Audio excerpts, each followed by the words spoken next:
Tetap sibuk meski belum laga, Khamzat nyaris buat keributan. Pesan Oliveira buat Gaethje untuk menghindari pukulan brutal Topuria. Tidak melawan Evlov, Volkanovski mengaku di luar warisannya. Ini alasan tim Makhachev tidak akan melawan Ian Garry. Dos Anjos menolak tua kembali masuk ke oktagon. Inilah beberapa kabar menarik yang akan kita ulas di hari ini.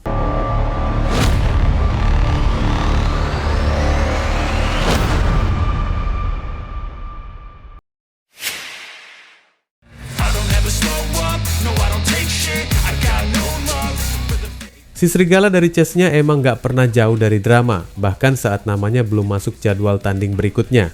Khamzat Chimaev kembali jadi sorotan, kali ini bukan karena duel di oktagon, tapi gara-gara ketegangan panas di konferensi pers Fitbox Fighting Championship yang digelar di Oman. Kericuhan nyaris meledak ketika Zohar Dushev, rekan satu tim sekaligus orang dekat Chimaev, terlibat adu mulut sengit dengan calon lawannya, Anthony Zaidan. Suasana yang awalnya cuma tegang berubah jadi hampir chaos sebelum akhirnya orang-orang di sekitar mereka sigap melerai. Di momen itulah Chimaev ikut turun tangan. Bukan buat ngebakar lalang kering, tapi justru menghampiri Zaidan dan terlihat menegurnya dengan ekspresi serius khas abang galak yang lagi pasang badan buat timnya. Untungnya Zaidan tetap kalem. Gak ada dorong-dorongan, gak ada bogem mentah melayang. Beberapa kru dan ofisial langsung membentuk tembok manusia di sekitar mereka buat mastiin drama ini berhenti di level adu tatap dan adu kata doang. Jadi ya, panasnya cuma sampai di atmosfer, belum sampai ke fisik. Buat yang belum ngeh, Dushev dan Zaidan bakal bentrok di partai utama kelas welter FFC 5 yang digelar di Oman Automobile Association Muscat. Dengan tensi yang udah keburu naik sebelum hari H, aroma dendam di laga ini jelas makin kental. Dan tentu aja keberadaan Chimaev di sisi ring bikin spotlight makin gede.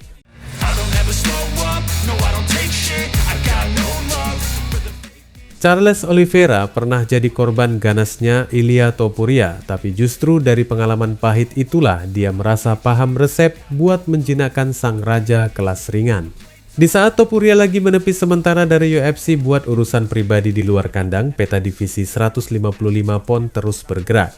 Justin Gaethje baru saja memastikan diri jadi juara interim 2 kali usai menumbangkan Paddy Pimblett di UFC 324. Dan itu otomatis membuka jalur menuju duel penyatuan gelar lawan El Matador saat sang juara balik nanti.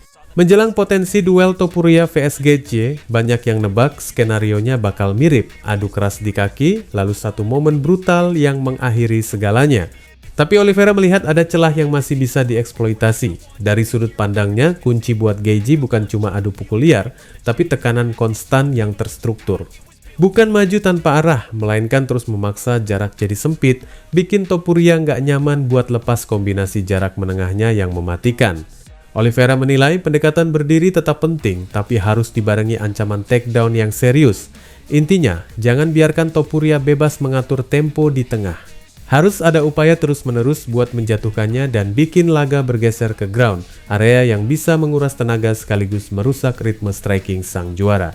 Tekanan tanpa henti dari ronde awal sampai akhir dianggap sebagai jalan paling realistis buat meredam badai yang biasa dibawa Topuria.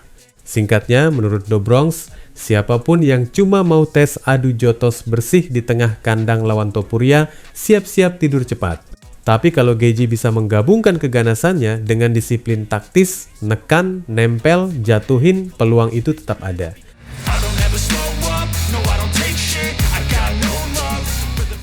Alexander Volkanovski udah siap buat lagi-lagi pasang sabuk kelas bulu di UFC 325 akhir pekan ini di Sydney, tapi sang juara veteran, meskipun penuh percaya diri, ngaku kalau duel ulangnya lawan Diego Lopez mungkin gak akan nambah kilau warisannya.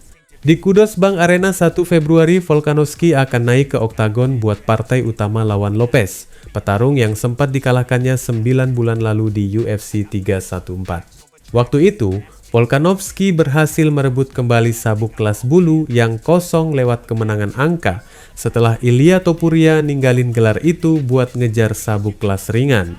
Tapi banyak fans yang nanya, ngapain pertarungan ulang langsung lawan orang yang baru aja lu tundukan? Kritikan itu nyorot nilai kompetitif dan dampaknya buat legasi Volkanovski. Juara asal Australia itu sendiri ngerti skeptisisme itu. Dia bilang kalau idealnya dia pengen nempel nama-nama besar yang belum pernah dikalahin dia, bukan cuma rematch yang sensasinya lebih ke pengulangan dari hasil sebelumnya. Nama-nama itu kayak Movsar Evloev yang hingga kini belum terkalahkan dan lagi nangkring di puncak ranking penantang kelas bulu, atau Leron Murphy yang juga belum pernah tumbang berkat KO spektakulernya atas Aaron Pico, jadi opsi yang jauh lebih menggigit di benaknya. Lawan-lawan seperti itu bukan cuma bakal ngasih pertarungan serius, tapi juga bisa bikin posisi Volkanovski sebagai kandidat GOAT kelas bulu makin kuat kalau dia menang.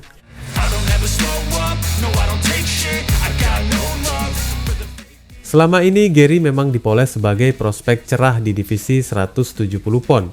Skillnya diakui, rekor kemenangannya solid, dan namanya makin sering nongol di kartu utama.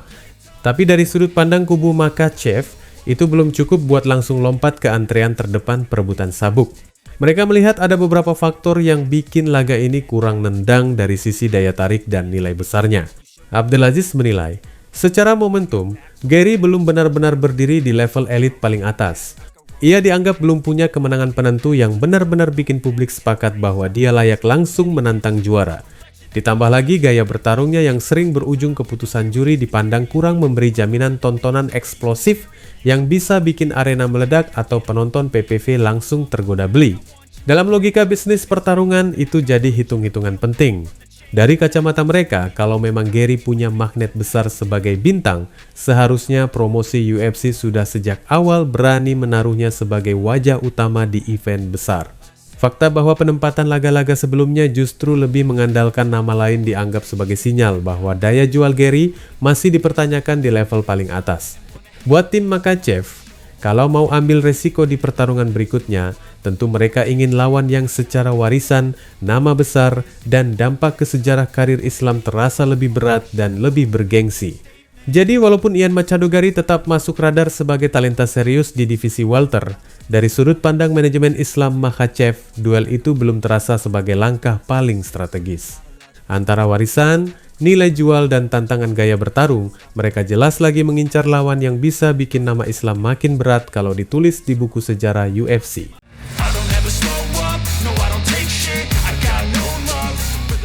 Mantan juara UFC asal Brasil ini terakhir kali naik ke oktagon di UFC 308 Oktober 2024 saat berhadapan dengan Geoff Neal. Tapi duel tersebut berubah jadi mimpi buruk sejak ronde pertama ketika lututnya kolaps akibat cedera ACL. Sejak momen itu, RDA bukan cuma berhadapan dengan lawan di kandang, tapi juga pertarungan panjang melawan tubuhnya sendiri. Usai cedera tersebut, Dos Anjos langsung masuk fase rehabilitasi. Ia terbang ke Brasil untuk menjalani operasi lutut dengan harapan bisa menyelamatkan kondisi jangka panjang. Namun proses yang seharusnya jadi langkah awal kebangkitan justru membuka babak baru yang lebih rumit. Kemudian, operasi kedua yang awalnya diperkirakan sederhana justru tak membawa pemulihan maksimal. Alhasil, Dos Anjos harus naik meja operasi lagi. Ini menjadi operasi lutut ketiganya dalam rentang 14 bulan, angka yang bikin banyak petarung mungkin sudah angkat tangan. Tapi tidak dengan RDA. Di usianya yang sudah menginjak 41 tahun dan akan menyentuh 42 pada Oktober nanti, ia masih yakin api bertarungnya belum padam. Bagi Dos Anjos, ini bukan soal bertahan demi bayaran, tapi soal menjaga nama dan warisan yang ia bangun selama bertahun-tahun di UFC. Ia menegaskan bahwa di fase karir seperti sekarang, kemenangan jauh lebih penting daripada sekadar cek pertandingan. Ia tidak tertarik naik ke oktagon hanya untuk formalitas atau mengisi kartu. Targetnya jelas, menang. Terlebih, pertarungan berikutnya nanti akan menjadi laga profesional ke-50 dalam karirnya. Karena itu, ia ingin memastikan saat kembali bertarung, kondisinya benar-benar utuh dan siap tempur, bukan setengah-setengah. Wassalamualaikum warahmatullahi wabarakatuh.